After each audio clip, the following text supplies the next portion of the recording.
অস্মিকার মতোই একরত্তি আদিত্যর শরীরেও শেষমেশ বাসা বাঁধল জিনগত জটিল বিরল রোগ SMA। সারাতে লাগবে 5 কোটির ভ্যাকসিন।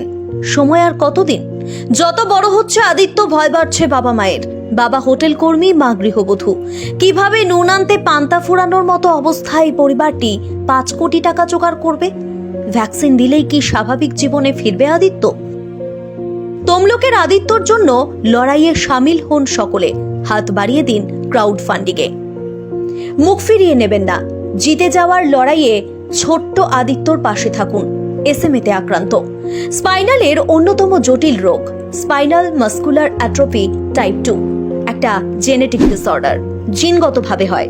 যেহেতু নার্ভ আর পেশিকে এফেক্ট করে, তাই হাত পায়ের নার্ভ ও পেশি শিথিল হতে থাকে।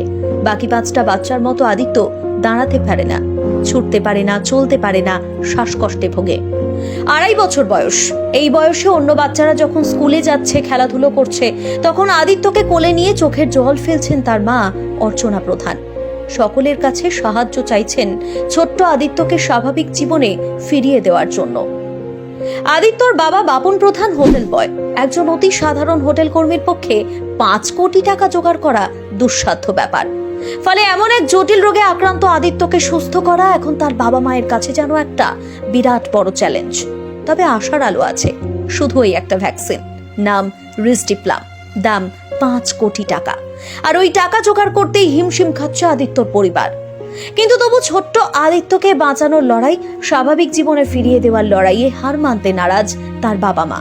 হাত জোর করে মানুষের কাছে প্রার্থনা করছেন সাহায্যের হাত বাড়িয়ে দেওয়ার জন্য। যেন আমার এই ছেলেটাকে একটু আপনারা যে যতটুকু পারবেন একটু দান করার চেষ্টা করুন, যাতে আমার এই ছোট্ট ছেলেটাকে আমি একটু সুস্থ করতে পারি। নমস্কার, আমার নাম অর্চনা প্রধান। আমার ছেলে আদিত্য প্রধান। ওর একটি বিরল রোগ হয়েছে, যার নাম হচ্ছে SMA টাইপ 2। তো ওর এই SMA টাইপ 2 রোগে আপনারা এর আগে সবাই শুনেছেন, একটা ছোট্ট মেয়ে, রানাঘাটের একটা ছোট্ট মেয়ে অস্মিকার হয়েছিল, যার টাইপ 1। তাকে দিতে হয়েছিল 16 কোটি টাকার ইঞ্জেকশন। তো এর টাইপ 2 বলে একে ডাক্তার বলেছে যে 16 কোটি টাকার ইঞ্জেকশনটা দেওয়ার সময় পেরিয়ে গেছে, একে দিতে হবে একটা রেসডিপ্লাম বলে মুখে খাওয়ার ওষুধ, যার পার বোতলের দাম 6 লাখ টাকা।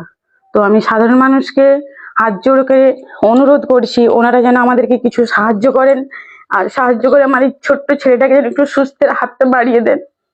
আমি বারবার সবার সংবাদ মাধ্যমে জানাতে চাইছি, যেন আমার এই ছেলেটাকে একটু আপনারা যে যতটুকু পারবেন একটু দান করার চেষ্টা করুন, যাতে আমার এই ছোট্ট ছেলেটাকে আমি একটু সুস্থ করতে পারি। আর এই ছোট্ট ছেলেটি যেন সুস্থ হয়ে আর 5টা যেমন বাচ্চারা খেলছে ওদের মতো যেন খেলতে পারে, চলতে পারে। এই বয়সে যে বাচ্চারা স্কুলে যাওয়ার কথা, চলতে পারার কথা, আমার বাচ্চা ছুটতে চলতে বা কিছুই করতে পারে না। তো ওরও কষ্ট, আমাদেরও কষ্ট। তো সেই জন্য আমি সাধারণ মানুষকে, প্রত্যেকটা মানুষকে আমি হাত জোড় করে অনুরোধ করছি, যেন আমাদেরকে কিছু দান করেন, যাতে আমার এই ছেলেটাকে আমরা সুস্থ করতে পারি। বয়স কত এখন? এর বয়স 2.5 বছর। মানে ও কি কিছু করতে পারে না এখন? না, ও কিছু করতে পারে না, ও শুধু বসে থাকে, আর কিছুই করতে পারে না। আপনার বাড়ি কোথায়? আমার বাড়ি উত্তর সুদপুর। কোন থানা? আমাদের তমলুক থানা। ওর এখন কি সমস্যা কি হয়? ওর সমস্যা শ্বাসকষ্ট হয়, ও দাঁড়াতে পারে না, চলতে পারে না, ছুটতে পারে না। এমনকি আর 5টা বাচ্চারা খেলেও পারে, মা আমাকেও দাঁড় করো, আমাকেও চলো। কিন্তু আমি এমন একটা সাধারণ বাড়ির ব্যক্তি যে আমার বাচ্চাটাকে ওষুধ কেনার মতো আমাদের পয়সা নেই, এত টাকার ওষুধের পরিমাণটা। সেই জন্য আমি আপনাদের মাধ্যমে আমি জানাতে চাইছি যে আপনারা যে যা পারবে একটু দান করুন, যাতে আমার এই বাচ্চাটাকে আমরা একটু সুস্থ করে তুলতে পারি, যাতে ও যেন আর 5টা ছেলেরা যেমন খেলে বেড়াচ্ছে, ও যেন নিজের পায়ে ছুটতে পারে, খেলতে পারে। এটাই আমি সবার কাছে হাত জোড় করে অনুরোধ করছি, আপনারা প্লিজ আমাদেরকে কিছু সাহায্য করুন, এবং সাহায্য করে আমার এই বাচ্চাটাকে যেন আমি ভালো করতে পারি। ছোট্ট অস্মিকার কথা মনে আছে? রানাঘাটের অনন্তকাল সময় ছিল না তার হাতে। কোটি টাকার একটা ইঞ্জেকশন দরকার ছিল। মেয়েকে সুস্থ করে তুলতে আমজনতার দরজায় দরজায় কড়া নেড়েছিল দাস পরিবার। ক্রাউড ফান্ডিং এর মাধ্যমে চিকিৎসার খরচ তুলেছিলেন শুভঙ্কর লক্ষ্মীরা।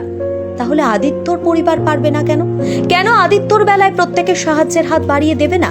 একটা সুস্থ স্বাভাবিক জীবন আদিত্যর কি প্রাপ্য নয়? সাহায্য চাইছেন বাবা মা, তাদের দুশ্চিন্তা কমছে না।